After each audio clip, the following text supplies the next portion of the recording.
मित्रांनो, मी गौरी आशा परमेश्वर बगडे, इयत्ता 9वीची विद्यार्थिनी आज तुमच्या समोर विषय मांडते आहे। खाजगीकरण प्रक्रिया लोकहिताची आहे। मी बाजू असहमत। तर मित्रांनो, बाजू असहमत मांडण्यापूर्वी खाजगीकरण म्हणजे काय हे सांगणं मला गरजेचे वाटते। तर मित्रांनो, खाजगीकरण म्हणजे सरकारी सेवा किंवा सरकारी मालमत्ता ही खाजगी क्षेत्राकडे हस्तांतरित करणे म्हणजे खाजगीकरण। मग मित्रांनो, आज आपण बघतो आहे की प्रत्येक क्षेत्रात खाजगीकरण वाढत आहे। शिक्षणाच्या क्षेत्रात, दवाखान्यात व इतर क्षेत्रात सुद्धा खाजगीकरण वाढत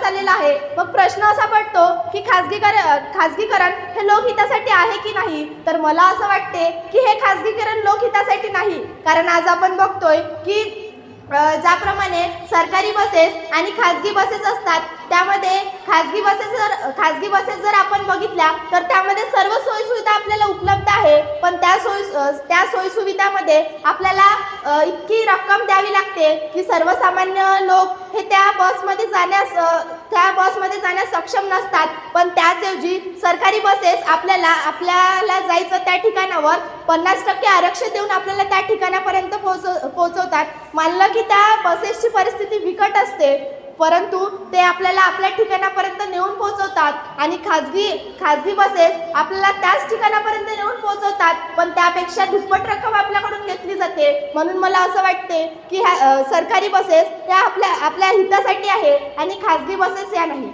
आज आपण दवाखान्याचं जर उदाहरण बघितलं तर यामध्ये खाजगी दवाखान्याचं प्रमाण आज आपल्याला खूप वाढताना दिसतंय, पण त्याचसोबत त्यांची फीस सुद्धा दुप्पट वाढलेली दिसते आहे। पण आज जर आपण सरकारी दवाखान्याकडे आपण पूर्वीच्या काळापासून जर आपण त्या दवाखान्यावर विश्वास ठेवत गेलो असतो तर कदाचित हा दवाखाना आज उंच पातळीवर गेला असता। पण आज आपण त्याऐवजी खाजगी दवाखान्यात जातो व दुप्पट रक्कमीमध्ये आपण तिथे इलाज करतो, पण सरकारी दवाखान्यामध्ये आपल्याला मोफत इलाज केला जातो। मग आपण तिथे का जात नाही हा प्रश्न मला पडतो।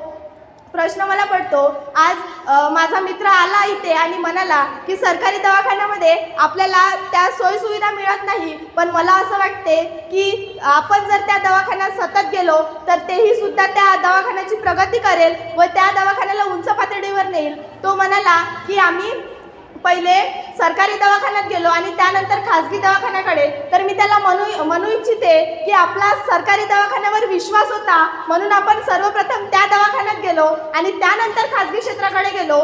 मग मला असं वाटते की त्या सरकारी दवाखान्यावर जर तुम्हाला खाजगीकरणावर एवढाच विश्वास होता तर मग तुम्ही सरकारी दवाखान्यात का गेले? ज्याप्रमाणे उदाहरणार्थ 2 कंपन्या असतात, एक सरकारी कंपनी आणि एक खाजगी कंपनी। तर खाजगी कंपनी ही फक्त स्वतःपुरता विचार करेल, स्वतः किती पैसा कमवता येईल हेच बघेल, पण सरकारी कंपनी ही सर्व लोकांचा विचार करून ती कंपनी चालवेल। म्हणून मला असं वाटते की खाजगीकरण हे लोकहिताचं नाही।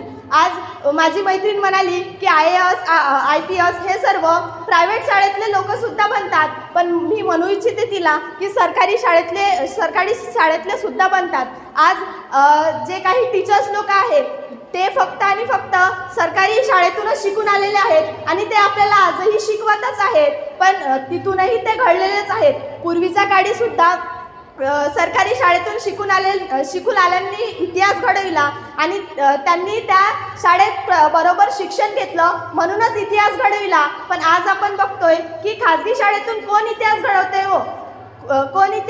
हो? म्हणून मला असं वाटते की खाजगीकरण हे लोकहिताचे नाही आणि नाही। धन्यवाद।